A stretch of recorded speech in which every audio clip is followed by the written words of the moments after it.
Hey everyone, I'm Jeff Wall and this is Lingo Sports. When it comes to the sport of MMA, few others can truly claim that they can get the highest of highs in terms of the moments when a fighter wins or wins a championship belt. You can almost see all the sacrifices that they've had to put in, all the beatdowns that they've gotten in the gym or previously in other fights, and their dreams coming true, their aspirations finally becoming actualized. But as you get the highest highs with winners, you can also get the lowest and tragic of lows with the losers. The physical toll is obviously there, but even mentally you can feel it, and every loss is almost always stacked solely onto the fighter, almost sometimes not even giving as much credit to the winner at times. And it can really tarnish and ruin legacies and brutalize bodies, and it's just a brutal sport by nature. So today, with you, we're going to be sharing our top 5, well, if you can call it that, a top 5 saddest moments in MMA. And as we're sharing with you, why don't you share something for us? How about sharing this video, giving it a quick thumbs up, and of course, subscribing to Lingo Sports. Make sure you hit that bell too so you never miss an MMA countdown. Now, let's get started with one of the most intense rivalries that has ended in tears, which is DC and Jon Jones. Daniel Cormier and Jon Jones are never going to like each other. It's one of those rivalries that will probably go on until these two are old and gray. And I think we can all relate to that. You just meet a person and for whatever reason, you cannot stand them. Things only continue to boil up through the rivalry.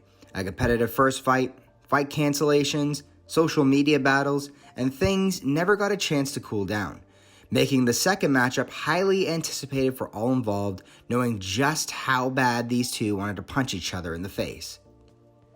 The fight would end in a TKO win for Jones in what was, in my mind, Jones' most ferocious finish.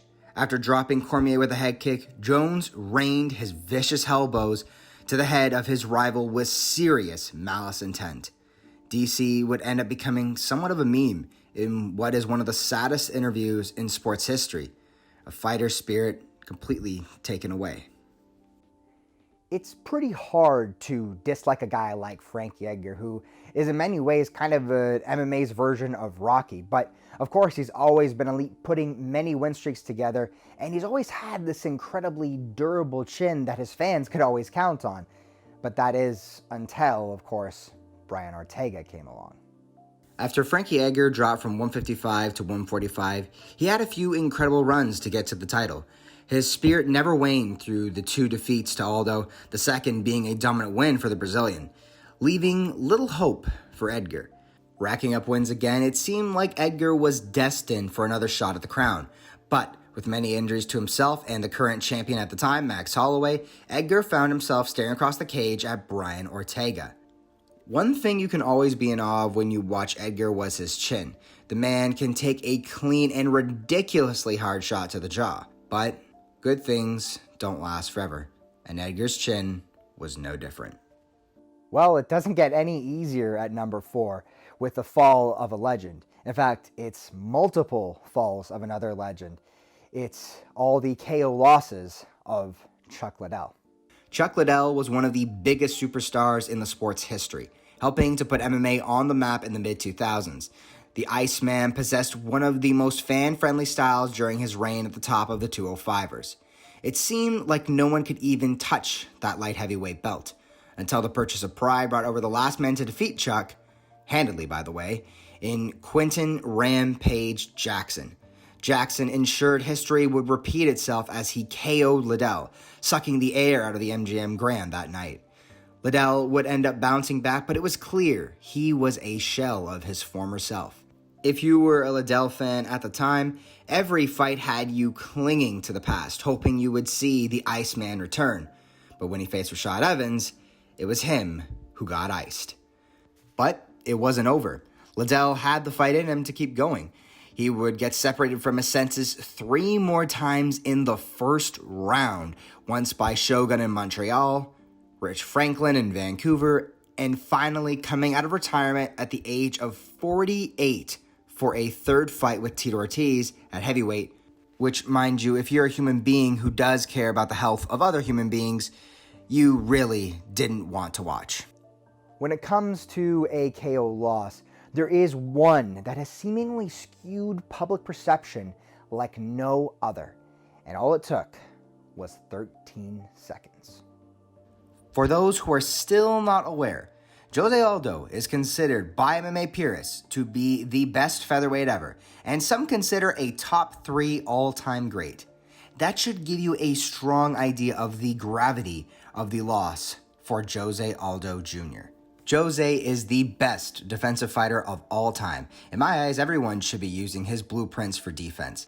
And if it wasn't for some physically taxing weight-cutting practices by Nova and Yao, Aldo's career and his prime may have lasted a lot longer. His combination of fight IQ, versatility, and athleticism is one of the greatest in the sport. With it, he racked up dominant wins over Uriah Faber, Frankie Edgar, Chan Sung Jung, Chad Mendes, Kenny Florian, Jeremy Stevens, Cub Swanson, and Mark Hominick. Then came the fight that changed the course of MMA history. In the lead-up, Conor McGregor was as disrespectful as you could imagine, taking Aldo's belt and all sorts of trash talk to a man who doesn't even speak English. A broken rib would set the fight back, giving time for McGregor and Dana White to rub dirt in the wound. But finally, they got their date with destiny, and, well, you know what happened. For now, Aldo's legacy is that loss to many casual observers and casual pundits, clouding a great legacy and inflating the legacy of Conor McGregor.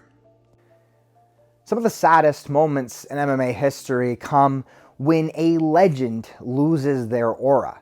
For Anderson Silva, though, it might have been when he had his rematch with Chris Weidman. Anderson Silva's long undefeated run in the UFC had next to no hiccups. He was like something out of the Matrix with his fight-ending salvos. For a long time considered by many as an easy shout for the greatest of all time, Anderson had faced the brink of defeat against Chael Sonnen, but came up clutch to retain his belt. That aura felt like it would never leave the Spider, and neither would the belt. But even after handling most of the first fight well against Chris Weidman, it would end in a wild exchange where Silva would be labeled as cocky and arrogant, and the torch would finally be passed on. Instant rematches are often completely unjustified these days, but with a loss like that for a fighter like Anderson, it was probably the right thing to do. But the cost would be a heavy one. Silva would break his leg on a Weidman check in one of the most gruesome and horrifying injuries ever. Silva immediately writhing on the ground, screaming in pain, is an image that says so much. A man who was once so untouchable. The haters even giving up at one point, thinking he would end his MMA career undefeated in the UFC and eventually ride off into the sunset. It's a loss that makes you deal with mortality, the mortality of your heroes who, in our eyes, seem like immortals. One of the worst things you can be in sports is second best, because everyone remembers the victor. But those high-profile losses, if they start to pile up, can be some of the most humiliating things in the world. And in MMA, no one probably knows that better than Joseph Benavidez. When you think of the most notable second bests in sports, you might think of the Buffalo Bills, Charles Barkley, and until this year, in the Premier League, Liverpool. Being so close to your goals but failing continuously can really overshadow accomplishments, and even make you a joke at times. For MMA, that's Joseph Benavidez. He has tried, and tried again, but has been denied a belt in both the WEC and the UFC, at bantamweight and at flyweight. It's one thing to lose to legends like Demetrius Johnson twice or Dominic Cruz. You can almost deal with that.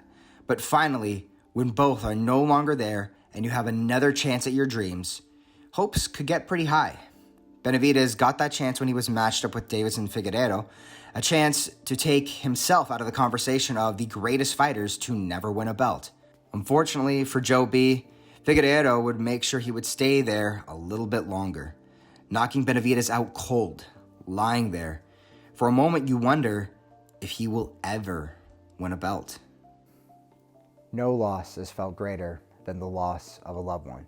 So today, we will pay our respects to Mauricio Zingano, Jack Shields, and Anaya Blanchard. For Kat Zingano, Jake Shields, and Walt Harris, these losses hit home for us so much more than any other. Because the loss was made so much greater in the cage. Because it is so much more than the loss they have added to their records. I found myself rooting for each and every one of these fighters in their respective bouts. I couldn't help myself but want them to win more than anything, knowing the tragedy their lives had just endured. How a victory would help ease the pain in some way, or how a loss could devastate them. For Zingano, it was her long-awaited title fight with Ronda Rousey. For Shields, it was his fight with Jake Ellenberger. And for Walt Harris, it was his fight with Alistair Overeem. Zingano was ready to take on Rousey for the bantamweight crown, and it looked like she had a good shot. Unfortunately, tragedy struck when her husband and coach, Mauricio, committed suicide.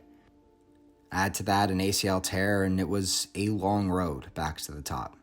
Zingano would lose to Rousey in just 14 seconds, and in the post-fight, Zingano was in tears. And I think for anyone who knows the story, your heart had to be with her. For Jake Shields, he headed to New Orleans with a heavy heart and decided to stay on track to take on Ellenberger. But the fight lasted less than a minute, and Shields was on the first losing streak of his career. Walt Harris lost his daughter Anaya after she was kidnapped and murdered in Alabama. Walt would eventually return to the cage after a long-awaited fight with Alistair Overeem. Overeem would come away with the win, but I think for all of us, our hearts were with Harris and Anaya. For each of these three fights, they took on new meaning for us watching at home, for the fighters, and their families. Each of them gives us a window into their hearts and souls and the importance of their lives that were lost.